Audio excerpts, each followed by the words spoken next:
ভাই আমার হেলমেটের স্ট্র্যাপ ভেঙে গেছে। ভাই আপনি দেখেন আমার হেলমেটের স্ট্র্যাপ ভেঙে গেছে, এজন্য আমার ব্যাটিং আসতে দেরি হয়েছে। কিন্তু মুশফিকের এই কথায় যেন পাত্তা দিলেন না কেউই। বাংলাদেশের ক্যাপ্টেন নাজমুল হোসেন শান্ত জানিয়ে দিলেন, ভাই আমার কিছুই করার নেই। শেষে হতাশ হয়ে মাঠ ছাড়লেন মুশফিক। রাগে ক্ষোভে হাতে থাকা হেলমেট মাটিতে ছুঁড়ে মেরে করলেন আবেগের বহিঃপ্রকাশ। কি দৃশ্যটা পরিচিত লাগছে? হ্যাঁ, বিশ্বকাপে অ্যাঞ্জেলো ম্যাথিউসের সেই টাইমড আউটের সেই নাটকীয় ঘটনাই যেন আরও একবার মঞ্চস্থ করলেন বাংলাদেশের খেলোয়াড়রা।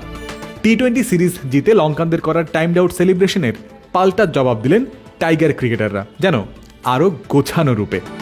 বাংলাদেশ শ্রীলঙ্কা ম্যাচ, সিরিজ বা দুটি ক্রিকেট জাতির উত্তাপ আর দ্বৈরথের যে ধারা চলছে গত কয়েক মাস ধরে, সেটাতেই যেন অনেকখানি ঘি ঢেলে দিলেন মুশফিকুর রহিম। আগামী টেস্ট সিরিজ বা সব দিনগুলোতেও যে এর ধারা চলতে থাকবে তা অনুমান করাই যায়।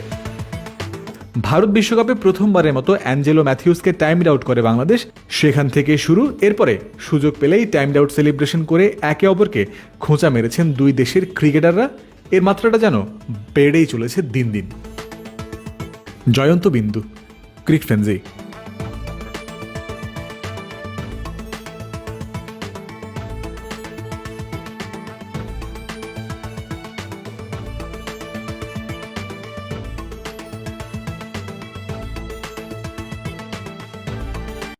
এভাবেই আপন হয়ে উঠুক সবাই ইসপির আপন করা স্বাদে। ইসপি, আপন করা স্বাদ।